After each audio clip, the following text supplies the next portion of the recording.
जय श्री कृष्ण। राधे राधे। श्री हरिदास। और आज मुझे ना बहुत सारी लीलाएं तो आप सब सुनते ही रहते हैं। साथ ही साथ जो विख्यात लीला है मदन मोहन जी की, अब उसके बारे में मेरा आज मन हुआ कि मैं आप सबको वो ब्रज भाषा में सुनाऊं। तो अब मदन मोहन जी देखिए, जितने भी हम प्रभु के बारे में बात करते हैं सब प्रभु एक है, लेकिन हर श्री विग्रह में प्रभु का एक अंश है और हर श्री विग्रह की अपने अवतरित होने का एक कारण है। ऐसे ही एक जो श्री विग्रह रहे वो गोस्वामी जी के थे, और गोस्वामी जी के जो विग्रह थे उन्होंने उनका जो नामकरण था वो मदन मोहन जी नाम से था। तो उनके वो छोटे से जो लाला थे वो मदन मोहन मंदिर में विराजित थे।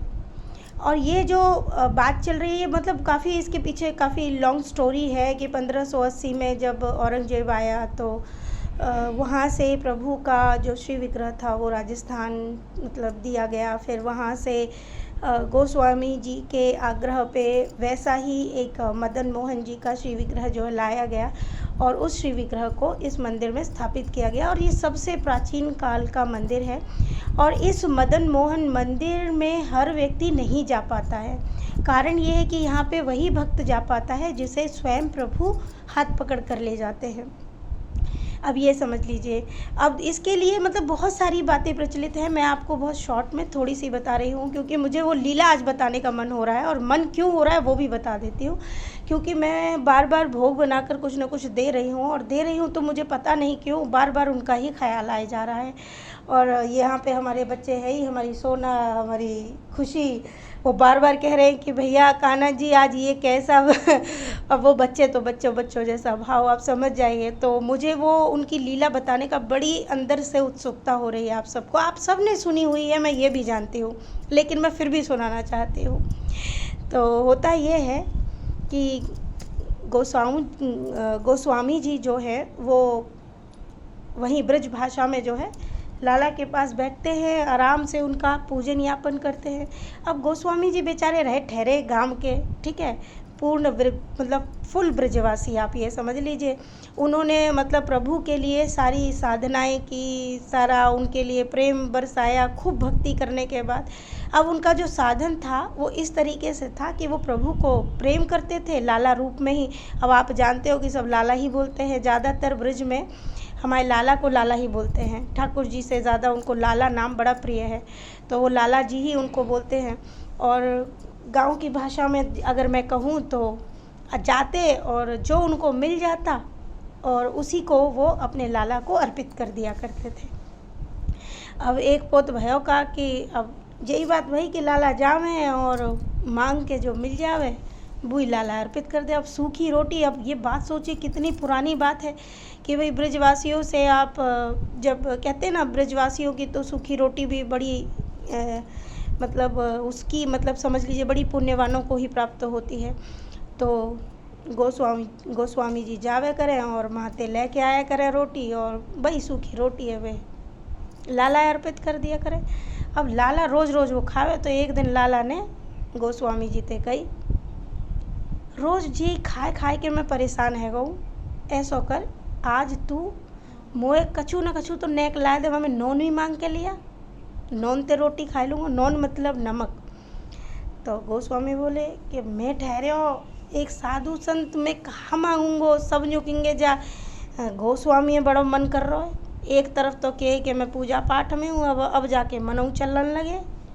तो गोस्वामी जी बड़े परेशान भाई बाने कही चलो लाला को मन कर रहा होगा, रोज़ रोटी तो खावे बेचारो, चले आज मैं ऐसा कर तू नेक नॉन और ले आऊँगो मांग के।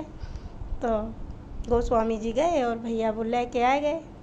अब जो भी उनकी दिनचर्या थी, जो उनको मिलता था, अब उसको लेके आए के जावे जो मधुकरी मिले सो वे अब ने नॉन मांग लियो। अब बाबा नॉन लेके और लाला के जोरे आ गए, लाला दे दो। और कछु दिना तो हमारे लाला ने खायो, नॉन ते रोटी खाई। अब कछु दिना पीछे फिर वो नॉन ते खाए में मज़ा ना आ रहा। गोस्वामी जी ऐसा करो बाबा तुम ने कछु और मांग लो। तो बोलो देख लाला तेरो बड़ो मन करन चले, अब तेरो तो मन चल रहा है, अब मैं मांगवे जाऊँ, मैं तो मांगू मधुकरी और मैं माठिया मांगूंगो, दुनिया कहेगी देखियो जी कैसो मतलब संत है, जान तो सब मतलब त्याग दियो, अब जाको मन करे कबू मीठो मांग रहो, कबू नॉन मांग रहो, और अब देखो जाके ऐसे मन चलन लगे कि अब जे नई नई चीज़ मांगवे को। मैं तो जा रहा ना, मैं तो जइया जो है सोई तो खानो पड़ेगा। अब कान्हा जी कहवे लगे कि तुम ना सुन रहे? बोले मैं ना सुनूं। तो बोले मोई ये कछु करना पड़े। बोले देख लाला तू ही चले जा मांगवे, मैं तो जा रहा ना हूँ, मुँह पे ना मांगे जाओ। तो बोले ठीक है मत मांगो। अब लाला तो लाला है, बिन्ने का लीला करी वो सुनो। लाला भाई दिना जो है कोई सेठ हो तो का है, वो मथुरा ते व्यापार करवे, जमुना नदी किनारे ते तो आई रहे भैया। लाला ने फंसवाए दई नाप बिन की। अब वो तो सब जिनकी लीला है। अब माठिया छोटो सो लाला बन के और लाला पहुंच गए, और वह व्यापारी ते बोलो कि ऊपर जाओ, ऊपर मंदिर में एक बाबा बैठे, बिन बड़े चमत्कारी बाबा हैं, तुम्हें नावे नहीं करवा देंगे। तो बोलो सच में ऐसा है जागो का? बोले हाँ। और वे जो व्यापारी थे उनका नाम था रामदास। बोले अच्छा अगर ऐसी बात है तो मैं चले जातू बस संत के जोरे। माँ ते हमारे लाला फटाक सीना पे माँ फिर पहुँच गए मंदिर में, बैठ गए जाके। अब वो साधु उठे और उठ के चले गए वे। और बाबा ते बोले बाबा मेरी नाव फंस गई है जमुना में, और वहाँ में बड़ा माल फंसे रहो, तो मेरी नाव नहीं करवा दो। तो बोले तुम्हें कौन बताई मेरे बारे में? बोली एक छोटा सा बालक आयो, बा ने कही है कि जे बाबा बड़ो चमत्कारी है, मेरी नावे नहीं करवा देगो, अब तो तुम्हें नहीं करवाओ। गोस्वामी जी पल्लू बैठे, लाला माऊ देखे बिन्ने श्री विग्रह माऊ। तो बिन्ने कही अच्छा तो अब जे तेरी बात है और बात करे बातें। अब वो व्यापारी ते बात ना करें गोस्वामी जी, अब वो डायरेक्ट बात करवे लग रहे। कौन थे? हमारे ठाकुर जी, हमारे लाला थे। देख लाला तू अब जो नई चाल मत चले, मैं कोई चमत्कार ना करवे वाला, जो चमत्कार सब तू ही कर सके, और तू ही जाके बाकी नाव निकाल, मोह बीच में मत फंसावे। तो बोलो कि मैं कह रहा हूँ कि तुम कर दो, लेकिन दो की बात सुने। व्यापारी बड़ो परेशान। व्यापारी कहो कि कहा बात है, तुम मोह तो बताओ, तुम दो जिनते कहा बात कर रहे हैं। बोलो कि देखो जो हमारे ठाकुर जी है सब चमत्कार जय करें, तुम जो है जिनते के हो और जय तुम्हारी नाव है निकालेंगे, पर जिन यो कह रहे हैं कि नाव है तब निकालेंगे तुम्हारी है, जब जे जो कहे सो तुम्हें करना पड़ेगा। तो व्यापारी बोलो हाँ जी मेरी नाव है निकाल दे, जो कहेंगे तुम्हारे ठाकुर जी मैं बुई कर दूँगो। तो बोलो कि ठाकुर जी बोले कि ठीक है। अब लाला तो भैया लाला है, लाला ने उंगलियाँ घुमाई, भैया नाव निकल आई व्यापारी की। अब व्यापारी बड़ा खुश। अब वो बोले कि अब बताओ तुम्हारे लाला क्या कह रहे? बोले न्यों कह रहा हो 56 भोग चाहिए मुझे। बोला बस इतनी सी बात? तो जी 56 भोग तो मैं रोज़ ला के दे दूँगा जिनका आगे। तो बोले अच्छा। तो अब का वही दिन आते आज तक कहते हैं उनके ही पूर्वज या उनके ही जो वंशज है वो आज भी 56 भोग जो है मदन मोहन जी को लगाते आ रहे हैं। उनके ही द्वारा, उनके वंशजों के द्वारा जो मैंने पढ़ा है, और उस मंदिर को जो है और पूर्ण रूप दिया गया। तो देखो सा हमारे लाला इतने शौकीन है खाएवे के। अब तुम समझो कह रहे कि हमारा व्रत है, अब लाला कह रहे हो खाएवे कूदो। देखो यही तो परीक्षा है कि तुम व्रत रहे हो और लाला खाएवे कूदो और मन तुम्हारा ललचावे नहीं, ये है परीक्षा। समझ में आई? तो आज मुझे लीला चौ याद आई, मुँह ना पता पर मुझे मन भयो मैंने कि आज तुम्हें सुनाए दूँ। तो ये अगर चाहें तो भक्त ते कछु करा सके, कछु। ठीक है। अब जिनको मन करे तो मधुकरी करवा ले, मैं हूँ करवे को तैयार हूँ जब कहेंगे सो, लेकिन मुझे पता है जी अभी तो करवाए ना रहो, न करूँ मर हुंदे जी करवावे गो लाला।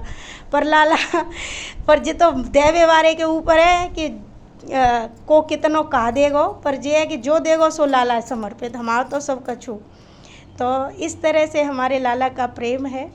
ये हमारे लाला इतने प्रिय हैं, इतना प्रेम लुटाते हैं भक्तों पर, अपनी बातें भी मनवाते हैं। अब चाहे उसके लिए उंगली सीधी करनी पड़े या टेढ़ी करनी पड़े, तो जब भी उन्हें टेढ़ा ऐसे ही नहीं कहते हैं, तो समझने की कोशिश करिए और खूब सारा प्रेम करिए। अब देखो कन्हैया हंसी, कन्हैया हंसी हो भैया उधर उधर गोलू को तो बहुत हंसी आ रही, बहुत केशव भी आज स्माइलिंग फेस में है सारे। और अब जो है आप सब जो है इस लीला का आनंद लीजिए।